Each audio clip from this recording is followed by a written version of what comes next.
जन्म हुआ। समय का कांटा चलता रहा और मानव जाति का विकास होता रहा। आदि मानव से शुरू हुए इस संक्रमण के हर युग में, हर सदी में मानव भटकता गया और ऐसे ही भटकते हुए मानव को आयुष्य का सही मार्ग दिखाने के लिए किसी न किसी विभूति ने हमेशा जन्म लिया। हमारे युग में 19वीं सदी में ऐसी ही एक दिव्य आत्मा पृथ्वी पर प्रकट हुई। उसका जन्म कब और कहां हुआ ये तो कोई नहीं जानता, पर उसका पता सारी दुनिया जानती है, शिरडी। जो जाने वो माने उसकी करनी नहीं किया, जाने कहाँ से आया था वो, क्या था उसका नाम,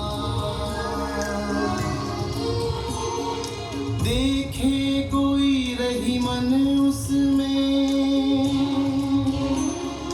देखे कोई रघुवीर, शिरडी में एक नीम तले आया कोई फकीर, आया कोई फकीर। बदन पर कफनी, सर पर रुमाल, लंबे हाथ और कृपालु आंखों वाले इस फकीर ने गांव की एक पुरानी टूटी फूटी मस्जिद में अपना डेरा डाल दिया और इस मस्जिद का नाम रखा द्वारका माई। ये फकीर दीन भी था और दयालु भी, हिंदू भी था और मुसलमान भी, इंसान भी था और भगवान भी। शिरडी में खंडोबा के भक्त महारसापति ने जब इस फकीर को देखा तो अनायास ही वे पुकार उठे, मेरे साईं। आज वही साईं पूरी दुनिया का साईं बाबा बन चुका है। बाबा के दरबार में किसी से घृणा नहीं, किसी से द्वेष नहीं है, तो सिर्फ प्रेम और क्षमा। समय चलता गया और बाबा की कीर्ति एक सुगंध की तरह सारी दुनिया में फैल गई। दादा साहेब खापर्डे से लेकर लोकमान्य तिलक तक कितने समाज मान्य नेता सिर्फ बाबा से मिलने और उनका आशीर्वाद लेने इसी शिरडी में आ चुके हैं। पंच तत्व हो वश में जिसके, उसको क्या घर बार, उसे तो अनुकूल सभी दिशाएं, घर सारा संसार, घर सारा संसार, घर सारा संसार, घर सारा संसार।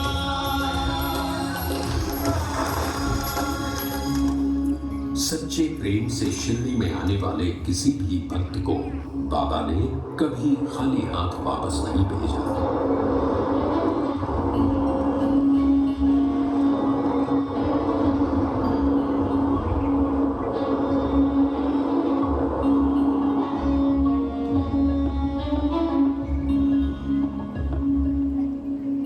बाबा के भक्त अनगिनत हैं और हर भक्त की एक कहानी है।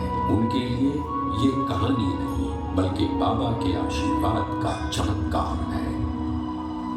100 साल से ज्यादा समय बीतने के बाद भी ये कहानियां शिरडी के साथ हमेशा हमेशा के लिए जुड़ी हुई है। बाबा की मानव जाति को सबसे बड़ी देन अगर कोई है तो वो है उनका मंत्र, श्रद्धा और सबूरी।